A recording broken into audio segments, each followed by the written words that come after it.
So, good afternoon everyone. I'm Nico Di Panishaima. I'm Tamar Alfred. So, we're here in front of you to report about our topic, which is temperature and expansion.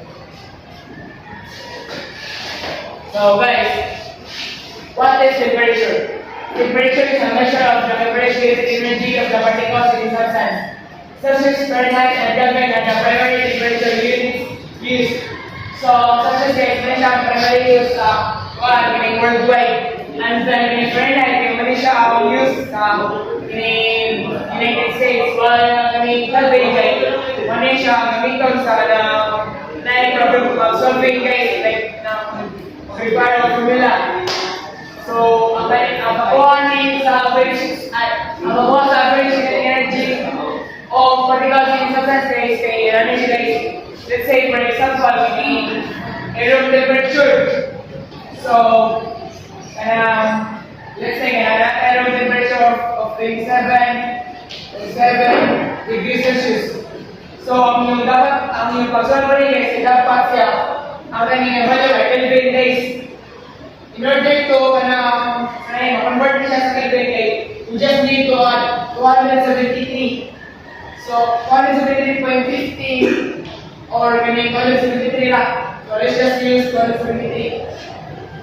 So, 27 plus 273 is equals to 300.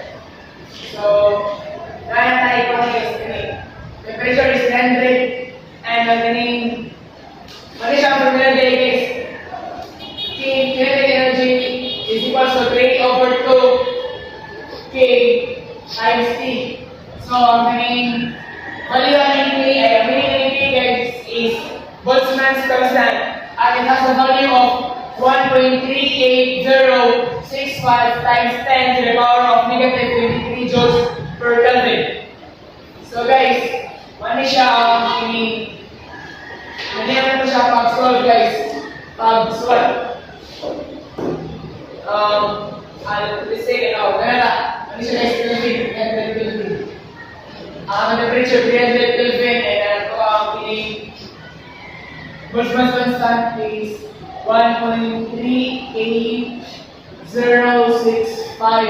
times 10 to the power of negative 23 joules per Kelvin. So, yan siya pag-solve guys. Kinetic energy is equals to 3 over 2 times 1.38065 times 10 to the power of negative 23 joules per Kelvin times again to the temperature which is 300 Kelvin. So, cancel niyo ang Kelvin guys.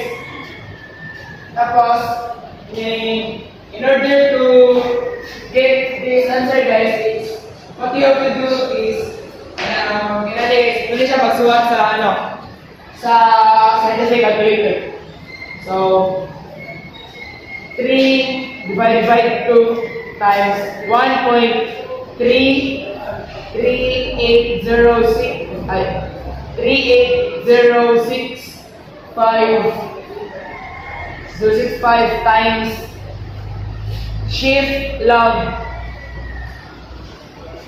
negative 23 times again to the temperature which is 300, which is number. So, mali siya nagawas guys. 6.21295 times 10 to the power of negative 23.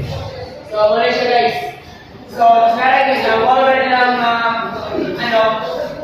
values ng banda. So, this month ko is lang. So, may kapala yan guys, kaya ang bawang sila ay 6.21 times 10 to the power of negative 23 joules. So, muna siya ang magkuha sa average kinetic energy of the particles in a substance. Tapos, muna siya ang example. Let's say temperature is temperature. After remember measures temperature by using a liquid like mercury or color alcohol that expands or contracts in response to heat. For an instance, if we place a thermometer outside on a sunny day and it reads 20 degrees Celsius to 23 degrees This indicates our temperature suitable for outdoor activities. So guys, as I have read and you see is, and this picture shows that the naturally, kung ano siya sa mga sa 20 Celsius, ay 20 Celsius, mali siya parte sa 23 degrees Celsius and 20 degrees Celsius. So, natay ko ang guys, thermometer, kani siya ang thermometer guys, kung measure is yung body temperature. So, first let us set this. And then, put this on this article. Narinig ko ni ganito kapatid.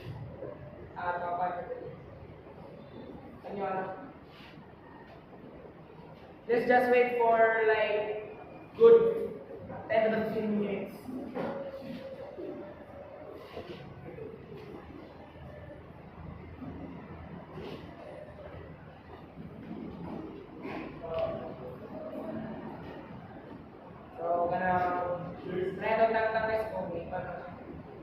So guys, body temperature ni Alfred Cabardo is 36.6. It shows that his body temperature is normal. So that was all for, not yet pala. But, okay.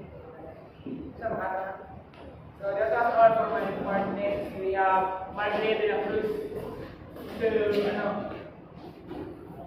explain us about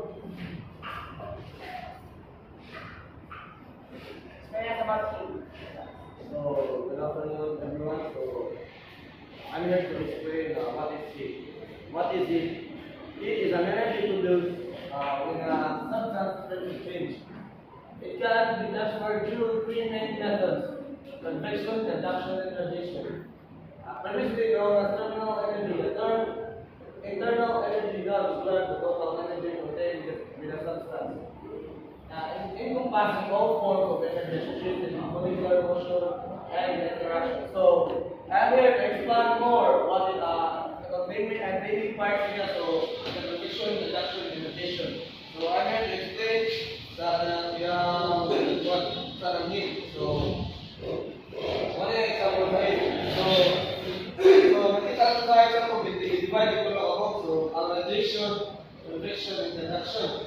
So, radiation, ano siya nag-cause sa yang heat para buka lang sa katutang. So, radiation mo lang.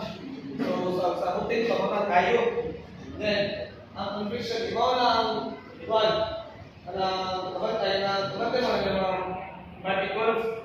So, ang kanilang taas, mo niya ang warming place, ang kanilang niya ang rayo sa radiation, ang heat. So, the more ang particles, ang nasa taas, ang mga particles sa taas, ang buto, ang nasa sa kaso, magbangga na sila ang duwa. So, kung sa mapaspasan na mo lang, anong mag-cause siya, anong bubukal na, mo lang maso na siya ba? Then, ang conduction, yung mga example yung mga siya kami. So, if ikapot na mo, ma-feel mo nga init, itungod sa radiation nga, ang init, transfer dili. So, ang example na wala ka na mag-init na mag-prito mo, and ihikap mo sa kalampuan, yung mga ikalan mo sa kaha, ma-feel mo nga init, mapasok ka. Mga ang training parts niya. So, ang heat subjects kaya hindi lang tungkol sa kang edit nasa ka sa bugnasan, like hikap mo sa ice, di ba? Ice, hikuan mo sa ice, kanina. Muna siya, kadugayan mo sa ice, hikap mo ganito kayo, mapili mo ang kabugnaw na, at the same time, mapili mo muna sa init. So, muna ang sa ice is, bugnawan niya, ang sa heat, muna tayo magpupunta sa init. So, muna tayo, so, ang ikagawa ng percentage is analysis about the specific heat capacity. Specific heat capacity guys. Specific heat capacity of heat required to raise the temperature of 1 gram of a substance by 1 Celsius degree. Specific heat capacity guys, kung pila yung sa energy nga i-apply sa object para ma-raise yung temperature. Ngayon yung klase sa May duha klase sa specific heat capacity guys. Ang low ug ang high. Ang high guys sama ng water kay nagmean siya og kanang large amount of energy para mo-raise niya ang temperature. Dahil kanang dugay siya may nito niya, dugay siya cold down niya ang low kay gamay ra energy ang i-apply. Dali siya mainit o dali na siya cold down. May kanang formula guys para sa solve sa kanang pagbutang sa energy sa object guys. Kaya guys, C equals E over M times change in temperature. Ang galing sige guys, kay kung paano siya ang stand for specific heat capacity niya. Ang galing kung siya ang energy kaya apply sa object. Ang galing kung siya ang mass or kilogram. Ang galing guys, change in temperature guys, kung siya ang temperature niya. So, guys, kanang giving guys, magato giving nila ang mga itong mass guys, kay 10 kilogram. So, yung atong i-apply sa kanang object guys, kay energy kay 209,477. Then ang atong temperature, di ka sa 20 guys, raised to 25. Ang kanang temperature guys, i-minus ko mo siya, kay i-minus din mo siya. Kaya para mabutang siya sa kanang pag-solve ba. So, 20 minus 25 equals 5. Wala siya yung ibutang sa kanang bagay sa pag-solve base. So, dali siya mabutang sa kanang sa calculator guys.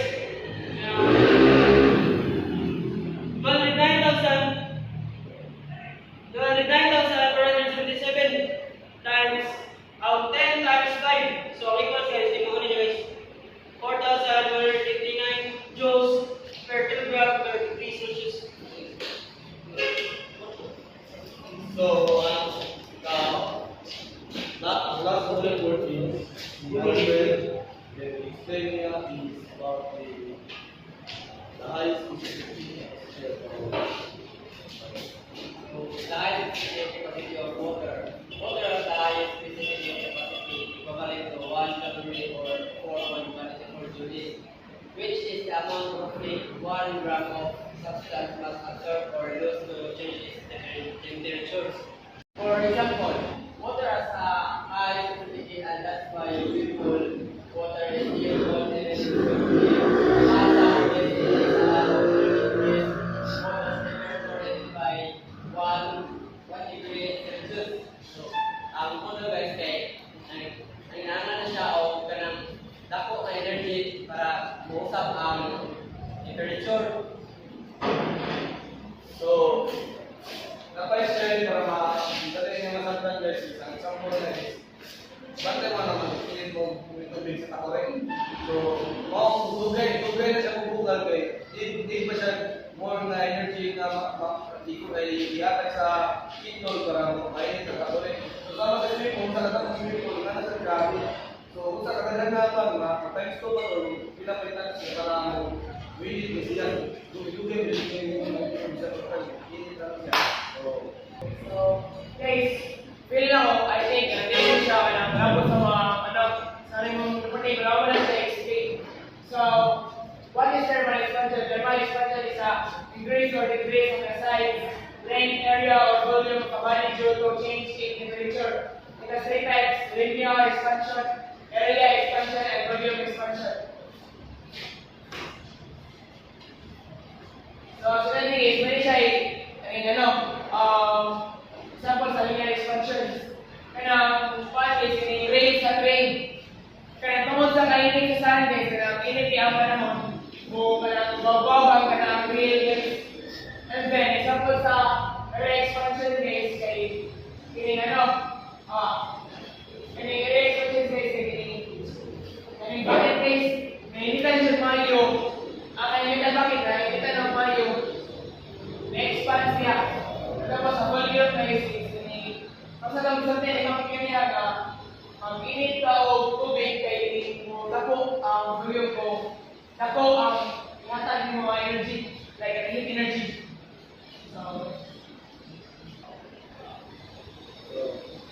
So guys, manage mag-perform namin sa mga experiment guys.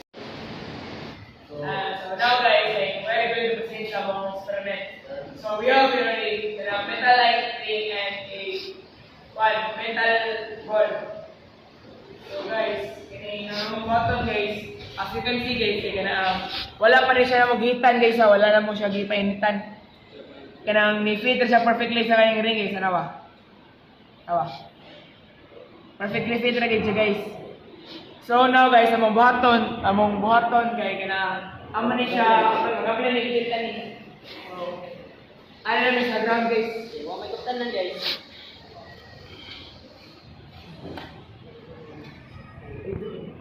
Hindi mo matulog.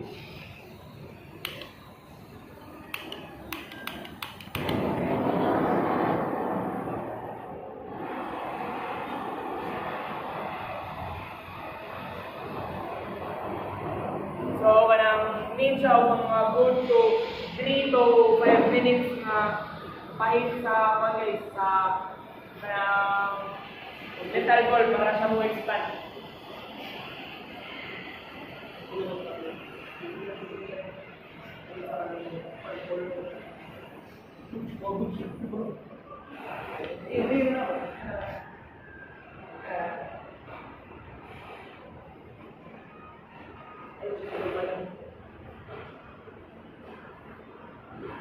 So guys, ato na siya stop guys, let's see kung paano ba siya, expand ng metal ball. So ano yung explain nito?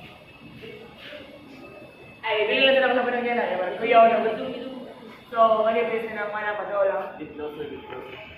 So as you can see guys, dili siya ma-fit guys, dili siya mulaw sa ubos. Ano ba? Wala siya mulaw sa ubos. Kay tungod, kaya palayan na mo siya og heat niya. Try daw. Okay, try na lang. Bagya, pasok.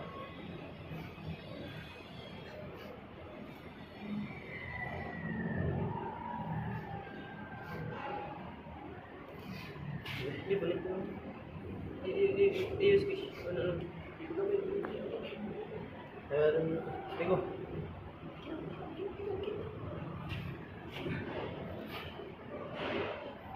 So, as you can see guys, wala na siya ni kanang nilapos guys kay kanang ang metal ball na expand tungod sa heat nga mong gi-applyan niya. So, that was all for our kanang experiment guys. Thank you.